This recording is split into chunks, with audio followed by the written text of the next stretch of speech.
Welcome to this video. Myself, Dr. Nitchar Dashgupta. So, in this video, we are going to discuss what exactly is this DNA, what is the structure of DNA, what is the function of DNA, what are the different forms of DNA. So, all these things we are going to discuss in this. Now, DNA stands for deoxyribonucleic acid, which is the full form of DNA, and this is basically a molecule that has got all the instructions that any organism need to develop, live, and reproduce. So, what I mean by that is this DNA. It contains all the information about all the functions or how any organism is going to grow, how they are going to look like, what are different functions they are going to do. So everything is packed within us, within this DNA. So how you are going to look like, how what is the body color, what is your hair color. So every information is available in the DNA. And this storage and transmission of this biological information, these are the only function or that we know about this DNA. So now in the modern times, this particular topic, that is DNA and associated other topics in molecular biology, they have become immense importance. So the reason behind that is that various other core subjects of biology, such as microbiology, such as zoology, botany, everything, for all of these different subjects, this molecular biology has become an integral part.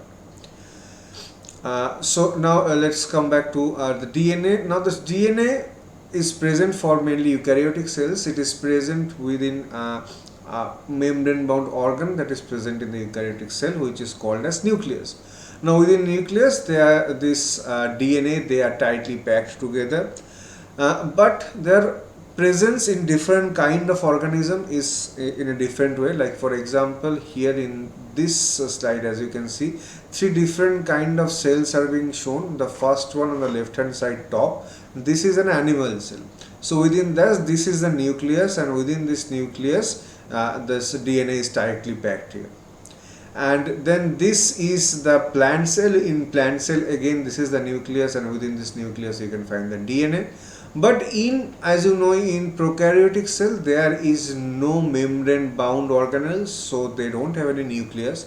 So in this DNA, this is present loosely packed within this cytoplasm, which is also called as nucleoid, which is this particular diagram. Now moving on to the history of DNA. Now the chemical DNA that was first discovered by Friedrich Miescher back in 1869. So what he did was, he was the first person who isolated DNA from actually he isolated DNA from blood sample. So the first known information about, the structure of this DNA, that was being found out by a scientist by name Rosalind Franklin.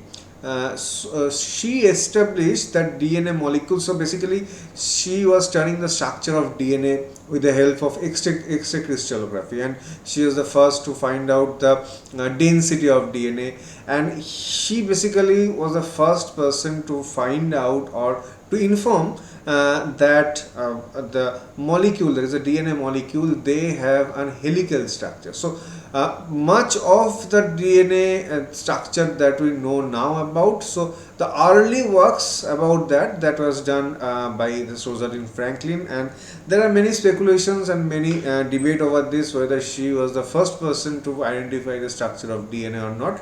But that is beyond the scope of this discussion, so we are not going into that. So this basically, on the left hand side, this is Friedrich Miescher, and the right hand side, this is Rosalind Franklin. And this here in this section, this is the structure of DNA that was identified by Rosalind Franklin using X-ray crystallography. Okay. So now based on that, the current structure of DNA, the one that we know now, that was proposed by Watson and Crick, as you all know, James Watson and Francis Crick. So along with them there is another person which is Maurice Wilkins, and as a matter of fact Rosalind was working under the Maurice Wilkins. So all of them three, they got Nobel Prize in Physiology or Medicine in 1962 for elucidating the structure of DNA. And so this basically the structure of DNA, the identification of the structure of DNA.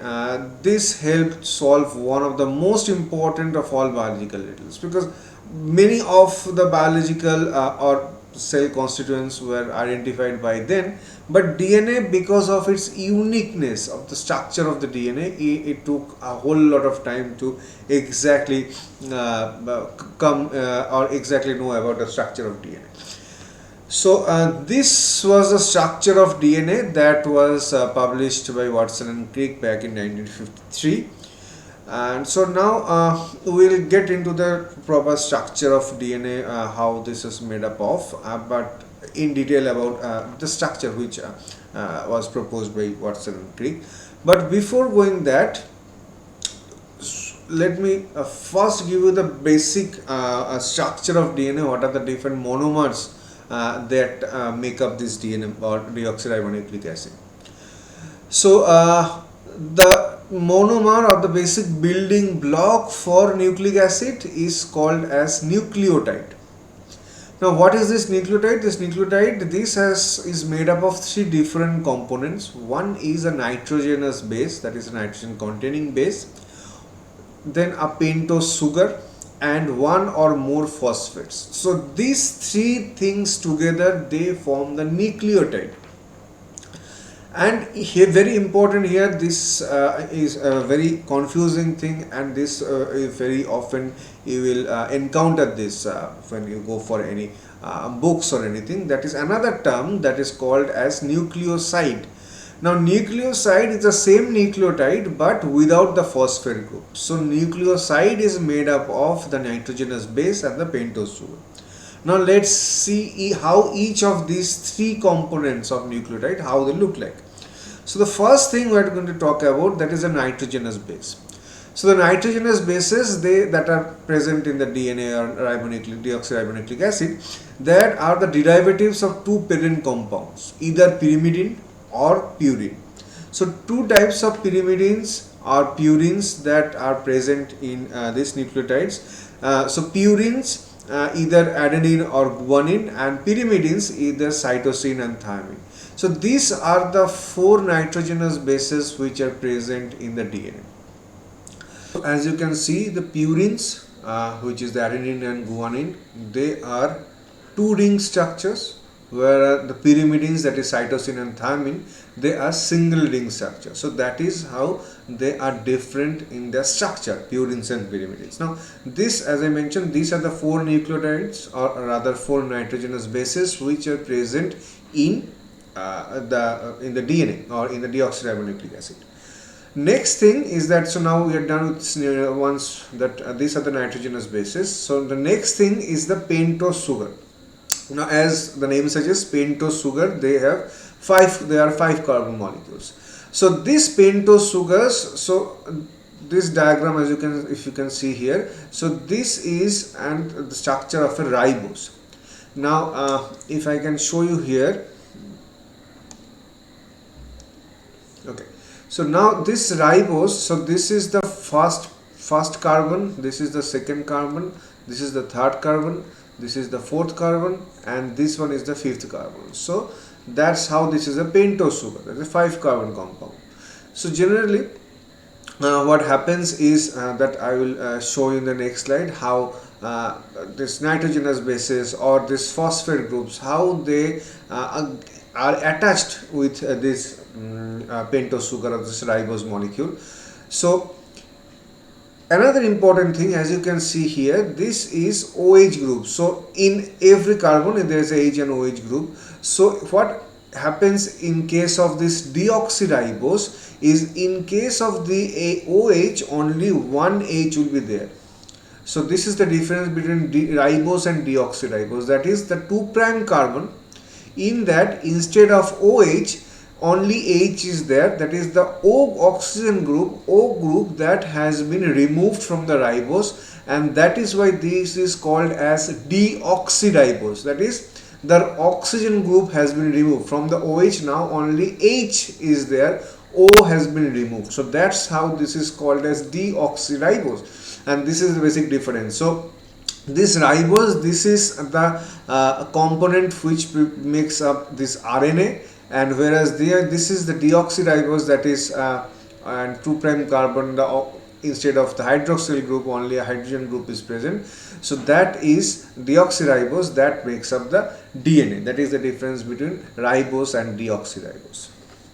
Okay, so now as I mentioned, all of this together, that is, this is the in midsection, then the blue highlighted region, this is the deoxyribose.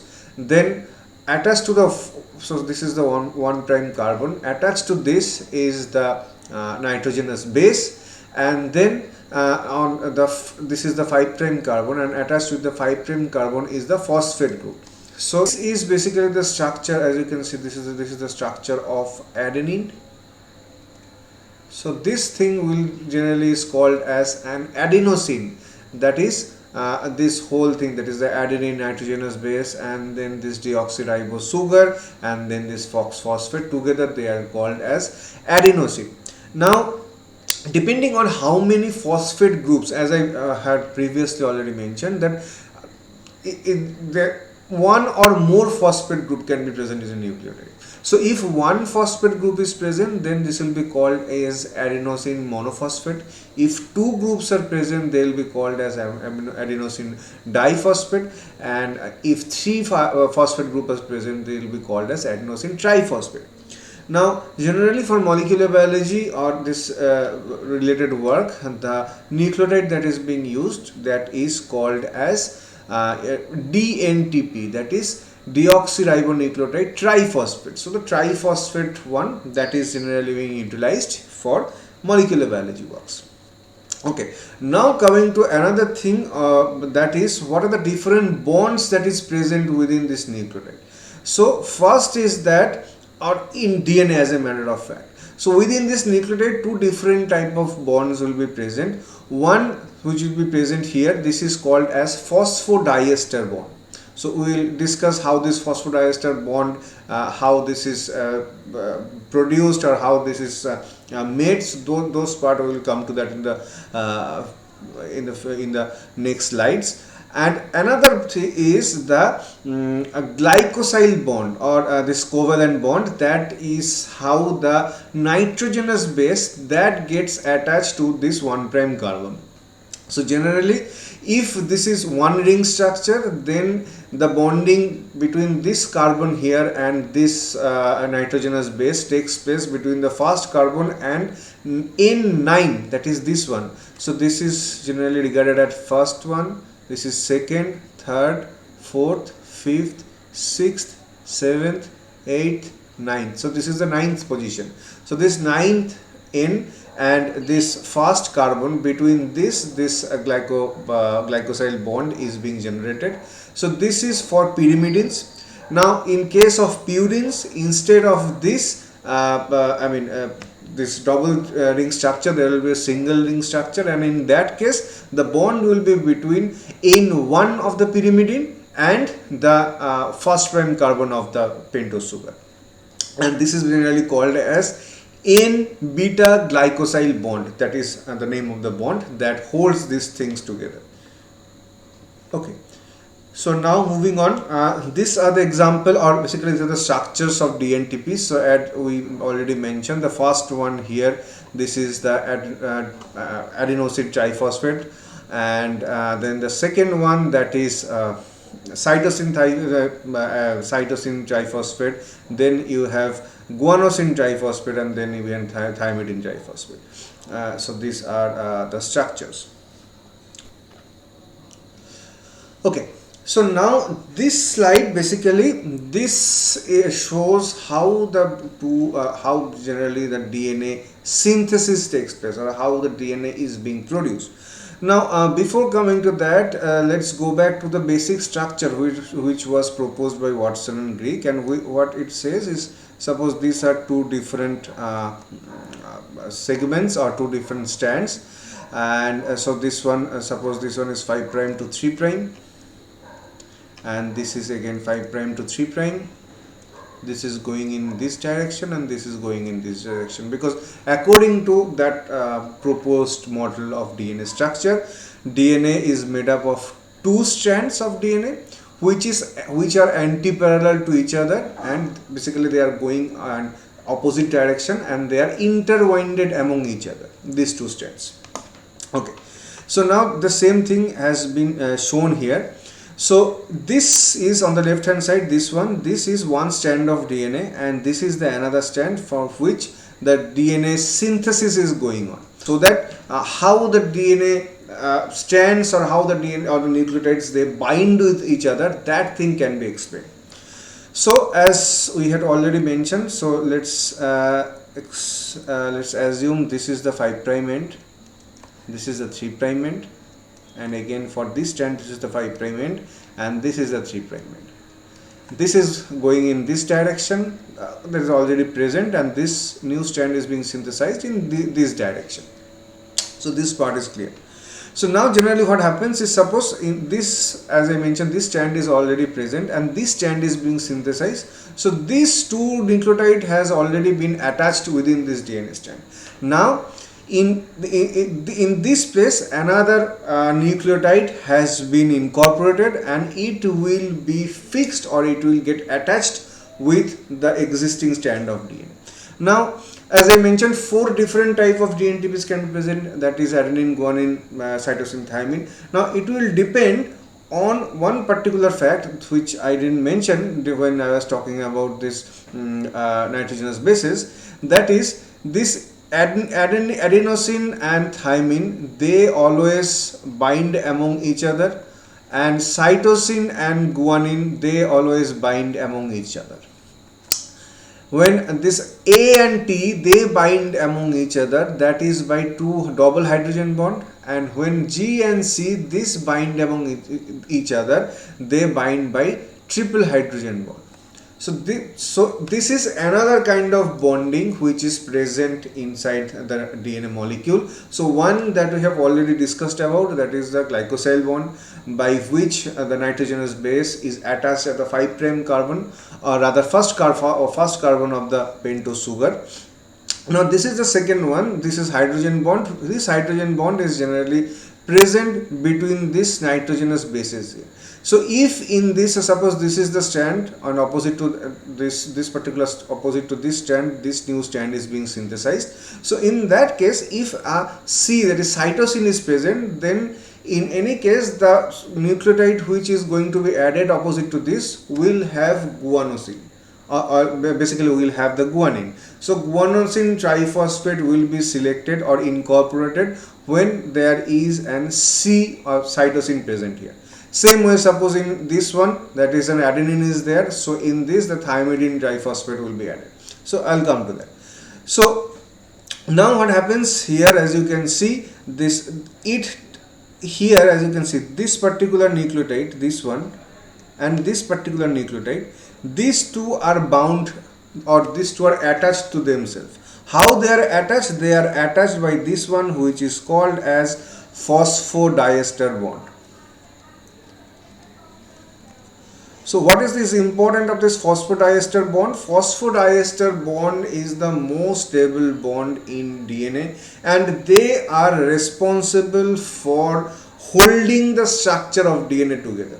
That is, as we have already mentioned, that DNA, there are 2 different strands, anti-parallel to each other, intertwined. So you can understand there is an immense amount of pressure. Hydrogen bond, being a very weaker type of a bond, they cannot withstand this kind of a pressure for a long period of time. On the other hand, this phosphodiester bond, this generally is really very strong, and this actually provides the structural rigidity to DNA. How this is formed? So this phosphodiester bond is this actually takes place with 5 phosphates, as I mentioned in the previous slide, that phosphate group is present at the or attached with the 5' carbon of the pentose sugar. So this 5' phosphate of one nucleotide and 3' OH. 3' OH is basically this OH group here. If I can show you this OH group here, this one. So this is the 3'. So again, so suppose this is first carbon, this is second carbon, this is third carbon, this is fourth carbon, this is fifth carbon. So this third 3' carbon, the hydroxyl group that is present at the 3' carbon of one nucleotide, and this phosphate group which is present at the 5' carbon of the previous nucleotide or the next nucleotide. In between them, this, as you can see here, this is the phosphodiester bond. So in between this 5' phosphate and 3' hydroxyl group, this phosphodiester bond is present. And as I mentioned, this is the one which gives rigidity to the DNA structure. So that's why this is called as the phosphate backbone. Anyway, so now this particular nucleotide which is highlighted here in or bordered in red, so this has been incorporated here as because it contains the guanine opposite to the cytosine. So now this nucleotide has to be fixed, or they had to be attached to the previous nucleotide. How that is going to attach? So this phosphate group here, which I am highlighting here, attached to this 5' carbon of this particular nucleotide, and the previous, so suppose this is the previous nucleotide and this 3' hydroxyl group here. So this phosphate group and this hydroxyl group here, so and phosphodiester bond among these two will be formed, and by that this nucleotide will be incorporated within this DNA strand. So if I can go to the next slide, this, as you can see here, this is the new phosphodiester linkage or bond which has been created, and by that this which was a DNTP, now this has become a nucleotide. This has become a part of this, if I see this DNA strand, so now this nucleotide has become a part of this DNA strand. So this is how synthesis of a DNA strand takes place. And so again, so now that this has been fixed, so now the next nucleotide will be incorporated, as I mentioned here, as because adenine is there, so the opposite to that thymidine will be added, and then again among this phosphate group here and this hydroxyl group here, another phosphodiester bond will be created here, and this nucleotide will be incorporated within or become a part of this nucleotide chain or this DNA strand. Okay, to recapitulate this thing, there are three types of bonding which can be seen in the DNA structure. One is the glycosyl bond or the covalent bond. So that is being seen between this nitrogenous base and the first prime carbon. So suppose in this one, this nitrogenous base and this first carbon here, this one. So in between this where the nitrogenous base gets attached to this pentose sugar, that particular bondage is called as glycosyl bond. So this is one. Second is in between these two nitrogenous bases, that is guanine and cytosine or any nitrogenous bases. So that is the hydrogen bond, as I mentioned, and there are two types are seen, that is in between adenine and thymine it is double bond, and in between guanine and cytosine it is triple bond. There is a second type of bond, and now the third type of bond, that is the phosphodiester bond, which gives us stability or rigidity to the DNA structure. So this is the three type of bonds which can be seen within this DNA structure. Okay, so now let's move to again this one, which is the DNA structure which was proposed by Watson and Crick. So now here this whole thing from here to here, this is basically this whole area is regarded as one complete turn.